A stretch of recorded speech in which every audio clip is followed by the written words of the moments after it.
नई वीडियो में खुश आमदीद।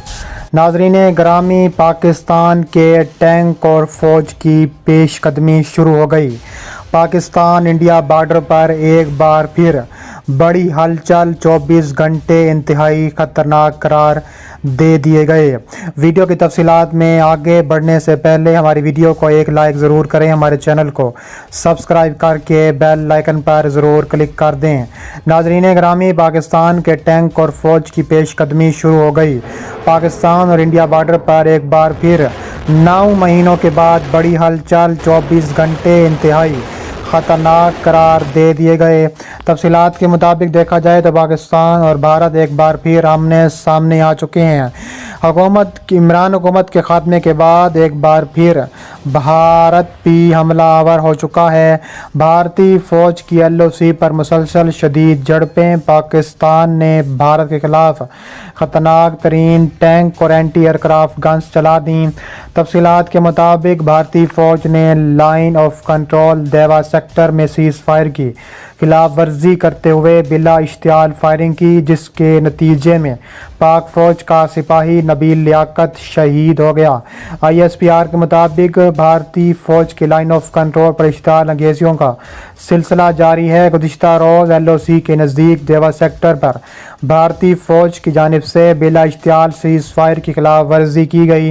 पाक फ़ौज ने फौरी और मौसर जवाबी कार्रवाई की है। दूसरी जानिब बरतानिया ने भारत पर जोर दिया है कि अपने गैर कानूनी ज़ेर तसल्लुत जम्मू कश्मीर में आयद तमाम पाबंदियां ख़त्म करे। वहां की ज़मीनी सूरत हाल का जायज़ा लेने के लिए दिल्ली में बरतानवी हाई कमीशन की एक टीम को भी मकबूजा वादी का दौरा करने की इजाज़त दे। इसके अलावा देखा जा रहा है कि कश्मीर मीडिया सर्विस के मुताबिक ये मुतालबा बरतानिया के वज़ीर इंसाफ रॉबर्ट बुकलैंड ने वेस्ट हॉल मिनिस्टर में जम्मू कश्मीर की सियासी सूरत हाल के बारे में एक मुबाहिसे में अरकान पार्लियामेंट के सवालों का जवाब देते हुए कहा है कि ये मुबाहिसा बरतानवी अरकान पार्लियामेंट की तरफ से भारत में मुसलमानों, ईसाइयों और दीगर अक़लियती ग्रुपों पर मज़ालिम पर तफसीली गौर ख़िवज़ के दिन मुनक़िद किया गया। इसके अलावा कहा जा रहा है कि पाकिस्तान की एंटी एयरक्राफ्ट गन्स भी मैदान में आ चुकी हैं। एंटी एयरक्राफ्ट गन्स की तैयारी जहाज़ों की जंग में इस्तेमाल होने वाले शुरू हो गई थी। इन गन्स को जहाज़ों के खिलाफ इंतहाई मौसर ज़मीनी हथियार माना जाता था। जंगी नुक्ता नज़र से ये गन्स ज़मीन दुश्मन पर भी भारी पड़ती थीं। दाई तौर पर इन गन्स को बहरी जहाज़ों पर फ़ज़ाई दिफा के लिए इस्तेमाल किया गया। बाद में बराबर मैदान में भी इनका वसी इस्तेमाल किया जाने लगा है। ये त्यारा शुकन गन सिर्फ निचली परवाज़ करती जहाज़ों पर ही वार करती थीं। जहाज़ हमला करने के लिए गोता खाता था, तब इन गनों के दहाने खोल दिए जाते थे और इन मशीन गनों का फायरिंग रेट ज़्यादा होने के सबब हमला आवर का बचना मुश्किल होता था। पाकिस्तान आर्मी की एंटी एयरक्राफ्ट गनों ने 1965 में भी भारत के 40 लड़ाका हथियार मार गिराए थे, लेकिन मिसाइल एयर डिफेंस के आने के बाद इस हथियार की अहमियत बहुत कम हो गई थी। पाकिस्तान इन गनों को एयर डिफेंस सिस्टम में भी इस्तेमाल किया हुआ है। दूसरी जानिब पाकिस्तान फ़ौज की बॉर्डर पर जंगी मशक़ें शुरू हो गईं। मशक़ों में एयर स्पेस मैनेजमेंट सिस्टम का मुज़ाहरा किया गया। दूर तक मार करने वाले एयर डिफेंस सिस्टम का अमली मुज़ाहरा, इंटीग्रेटेड एयर डिफेंस और दीगर फ़ज़ाई दिफाई हथियारों का भी मुज़ाहरा। आर्मी चीफ और एयर चीफ ने फ़ौजी मशक़ों का मुआयना किया। एयर डिफेंस सिस्टम का अमली मुज़ाहरा पाक फ़ौज के शोबे तल्लुकात आमा ISPR के सरबराह की जानिब से फ़राहम करदा तफसीलात के मुताबिक पाक फ़ौज की जानिब से मशक़ों का इनेकाद किया गया। मशक़ों के दौरान इंटीग्रेटेड एयर डिफेंस और दीगर फ़ज़ाई दिफाई हथियारों का भी मुज़ाहरा किया गया। Army chief general Qamar Javed Bajwa ने फ़ौजी मशक़ों का दौरा किया। एयर चीफ मार्शल ने भी आर्मी चीफ के हमरा थे। आर्मी चीफ और फ़ज़ाइया चीफ को मशक़ों के हवाले से तफसीली ब्रीफिंग दी गई। इस दौरान आर्मी चीफ ने कहा है कि मुस्तक़बिल में मैदान जंग के पेचीदा चैलेंजेस से निपटने के लिए मरबूत ताउन ज़रूरी है। अपनी अजीम कौम की हमायत से पाक फ़ौज किसी भी किस्म के ख़तरे से निपटने के लिए तैयार है। पाकिस्तान दुनिया का पहला मुल्क है जिसने चीन में तैयार करदा ये जदीद तरीन निज़ाम हासिल किया है। इस फ़रोग़ की वजह से भारत का बढ़ता जंगी जनून है।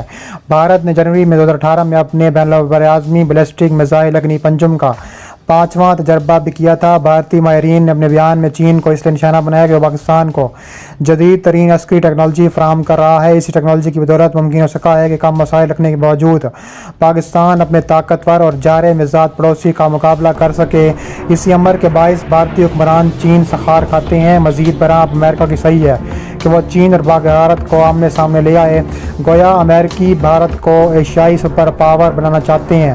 امریکیوں کو بدلتا دیکھ کر وہ توسیع پسندانہ عزائم رکھنے والے بھارتی حکمران طبقے کی باتیں کھل گئیں۔ یہی وجہ ہے کہ اب بھارت وسیع پیمانے پر اسلحہ خرید رہا ہے تاکہ عسکری طاقت بن کر مقامی سپر پاور بننے کا اپنا خواب پورا ہو سکے۔ اس کے علاوہ کہا جا رہا ہے کہ پاکستان بھی بھارت پر حملہ آور ہو سکتا ہے۔ اس کے علاوہ کہا جا رہا ہے کہ دفتر خارجہ مراسلہ بھی کیا گیا ہے۔ اس کے علاوہ بھارتی قابض افواج نے لائن آف کنٹرول سے ملکہ علاقوں پر جنگرور نیزا-پیر سیکٹر پر بھی بلا اشتعال فائرنگ کی ہے۔ دفتر خارجہ کا کہنا ہے کہ بھارتی فائرنگ نہ صرف سیز فائر سمجھوتے کی خلاف ورزی بلکہ اخلاقیات کے بھی خلاف ہے۔ LOC پر بھارتی فورسز مسلسل شہری آبادی کو نشانہ بنا رہی ہے۔ جان بوجھ کر شہری آبادی کو نشانہ بنانا انسانی اقدار کی اور عالمی قوانین کی خلاف ورزی ہے۔ بھارت کی طرف سے سیز فائر خلاف ورزی کی 2017 میں جاری ہے۔ بھارت 2003 کے سیز فائر سمجھوتے پر عمل درآمد یقینی بنائے۔ پاکستان اور بھارت کی سرحدی افواج نے 3 برس بعد کمانڈر سطح کے مذاکرات بحال کر دیے ہیں۔ بھارتی میڈیا کے مطابق انڈیا کی بارڈر سیکیورٹی فورس اور پاکستانی رینجرز کے درمیان گزشتہ 6 ماہ کے دوران 2 ملاقاتیں ہوئی ہیں، جن میں سے 6 مرحلے مذاکرات پچھلے سال 5 جنوری کو ہوئی ہیں۔ اس کے علاوہ پاک بھارت آبی تنازع بھی شدت اختیار کرتا جا رہا ہے اور دوسری جانب پاکستان کا کہنا ہے کہ ہندوستان کا اپنے نئے خریدے گئے S-400 فضائی دفاعی نظام پر حد سے زیادہ اعتماد ملک کو ناقابل تسخیر ہونے کا غلط احساس دے سکتا ہے، جس سے حریف پاکستان میں بھی فوجی غلطی کا خطرہ بڑھ سکتا ہے۔ یہ دعوے بالاکوٹ فضائی حملے کے 2 سال بعد سامنے آئے، جس کی وجہ سے پاکستانی لڑاکا طیارے ہندوستانی فضائی حدود میں داخل ہوئے اور اس کے نتیجے میں دونوں فریقوں کے درمیان فضائی جھڑپیں بھی معمول کا حصہ ہیں۔ اگرچہ دونوں ملٹریوں نے گزشتہ سال جنگ بندی پر دستخط کیے تھے، لیکن کشمیر کے علاقے میں ڈی فیکٹو بارڈر LOC کے ساتھ کشیدگی واضح ہے، کیونکہ ہندوستانی فوج اپنے پاکستانی ہم منصب پر سرحد پار دہشت گردی کی سرپرستی کا بھی الزام لگاتی ہے۔